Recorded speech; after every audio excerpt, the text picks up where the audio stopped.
Thank you. Good morning, everyone. Today, Keir Starmer will head off to the most important NATO summit in a generation. Britain has received intelligence that Russia could launch an attack on NATO as soon as 2030. This could put us in direct conflict with the world's biggest nuclear state. We could not be facing a more serious situation, and our politics should be reflecting the gravity of this moment. Every single party in Westminster should be talking about our national security. Instead, we have the opposite. Just at a time when Britain needs focus, Westminster has never been more distracted. We are sending an outgoing Prime Minister to that NATO summit who is completely powerless, and he is taking with him a defence investment plan which he knows is not fit for purpose, with barely half of the additional funding that our armed forces need. So little that the former Defence Secretary quit the government because he believes the plans would put British troops in danger. Are we really supposed to pretend that didn't happen? I bet you haven't forgotten, have you? No. And then it transpired that the small amount of money that had been announced wasn't even funded. Keir Starmer has left a £5 billion black hole for his successor. He stands up at PMQs and tells us everything is going fine. Britain's armed forces have never had it so good. And then the Labour MPs cheer. But we all know that they aren't really listening. They haven't realised that the problems with the Defence Investment Plan have not gone away just because Andy Burnham is riding to their rescue.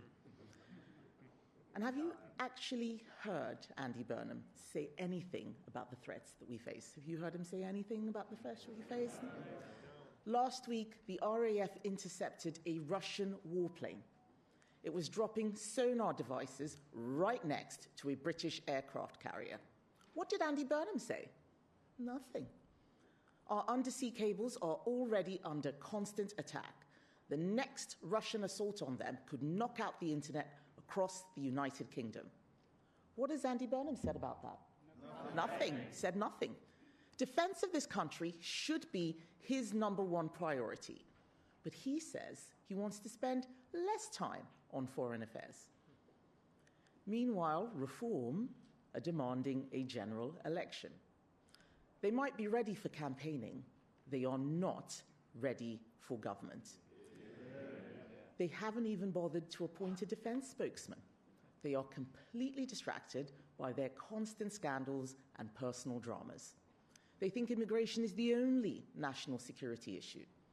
They blame NATO for Russia's invasion of Ukraine. Can you believe that? Their former leader in Wales is in prison for taking bribes from Russia. And don't get me started on the Greens who think that NATO should be abolished. Have you heard anything so ridiculous? I don't think that Vladimir Putin is going to be worried about Nigel Farage. And I don't think he's going to be worried about Andy Burnham either. Putin doesn't care how nationalised your buses are, and he doesn't care whether number 10 is in Manchester or London.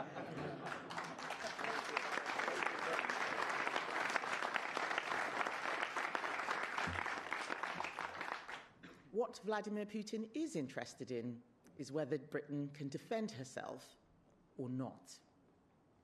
At a time when we need serious leadership, there is only one party acting with any common sense. There is only one party with a plan to keep Britain safe, and that is the Conservatives.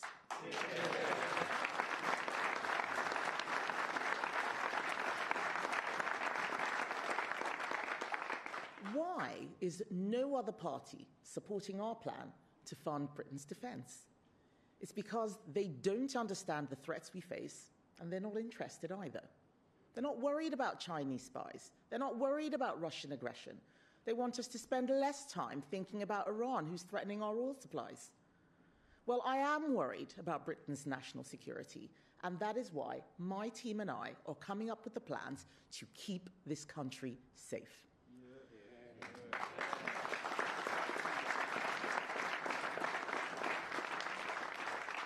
During an era of peace, defence spending went down as Britain focused on other priorities. We are no longer living in an era of peace. The threat level has changed, and it is time for us to respond. Conservatives want Britain to fund defence properly, so we have worked up a plan to save billions on welfare and spend that money on defence instead. And yes, that does mean making some tough choices. Politicians are here to make tough choices, but Labour MPs don't want to make those tough choices. And I think that's because they're not really Labour MPs. Do you think they're Labour MPs? No, I don't think they're Labour MPs. They are welfare MPs. They are welfare MPs. That is all they care about. It's all they care about. MPs who go around asking who they can tax to pay for more benefits. And I know that Andy Burnham will not have the votes for tough choices. He may have a big majority. He doesn't have the votes for tough choices. And I've already offered to work with Labour on this. And so I will reiterate my offer to the incoming Prime Minister, whether it's Andy Burnham or maybe even Al Carnes. He's not telling us what he's doing. But Andy Burnham, who's most likely, says that he wants to do politics differently. So let's do it. And I say to him, work with us and let's agree a plan to cut welfare and fund defence. Conservatives want Britain to have a strong economy because we know that economic security is national security. Britain is being crushed under the highest tax burden since the Second World War. Common sense would cut that tax burden, not double down on the £60 billion of tax rises inflicted by Rachel Reeves on the public in just 2 years. Tax rises that have obliterated jobs and growth and made it even harder for us to fund our defence. Has Andy Burnham's team got any common sense? No. I haven't seen any sight of it yet. It doesn't seem like you have either. Because they are briefing the papers about raising capital gains tax and creating a new land value tax, a tax that would take more money from millions of people already struggling to get by.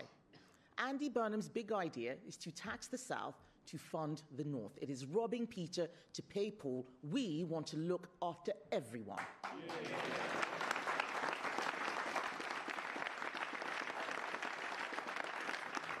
Thank you. And now, unlike other party leaders, I'm going to take some questions from the media. Genevieve Hall-Allen from The Telegraph. Hi, thanks, Kemi. So you've said that you believe that Andy Burnham has not made enough public comment about defence and national security and what he would do. Are you saying that his lack of comment is putting the country at risk? And what does he need to do? Do you think he should make an urgent statement setting out his policy on defence and national security before recess, for example?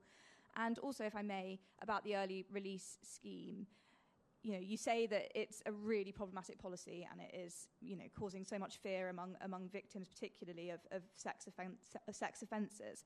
But there is an overcrowding problem in prisons. So what would you do to alleviate that at speed? Right. So on the question of Andy Burnham, what I have actually said is that he needs to come to Parliament before recess. It would just be adding an extra day or two. Labour has set up their process so that Andy Burnham or whoever doesn't get to answer any questions in front of MPs. He's not answering questions from the media. He's not answering questions from MPs. He wants a summer holiday, and he wants all of us to go away until he's decided what he's going to do. Russia is watching. We had a Russian warplane drop sonar devices around British ships. We saw what happened with that warning shot that was fired at a yacht. We can't just pretend that nothing's happening. And he's got absolutely nothing to say about this. And I think that's because he doesn't know what to say. He doesn't know what to think. We have someone who's coming in as Prime Minister. He's not having any hustings, not answering questions. And we need to be really worried about that. Yes, of course, it's summer. And yes, there's a World Cup on and the quarterfinals of Wimbledon. And we all wish that we don't need to think about these things. The public probably don't need to, but as a politician, as the leader of the opposition, the person who's supposed to hold the government to account, I'm not taking my eye off the ball. I am paying attention, and I do think that he's got some serious questions to answer. He should come to Parliament and answer those questions. If he really is the Prime Minister in waiting, he needs to start acting like a leader. On the point about early release, we do need more prison places. This is something that needs to be done at pace. But the solution to overcrowding is not to release sex offenders so that they can commit more offences. The last time Labour did this, some of those people were back within 24 hours. And we had a plan to use some spaces in foreign prisons where there was capacity. I would like to see some creativity from Labour in terms of solving this problem. They've just given up. Oh, well, we can't defend the country. We're not going to find the money for defence. We don't know how to smash the gangs, actually, so we're not going to defend the borders. We're just going to let the prisoners out onto the streets because there's not enough space. Where is the thinking? They're supposed to be the government, for goodness sake. They are not the opposition. They need to come up with solutions to sort this country out. If they can't do it, then they need to call an election so that those of us who do have a plan can actually sort the problems out.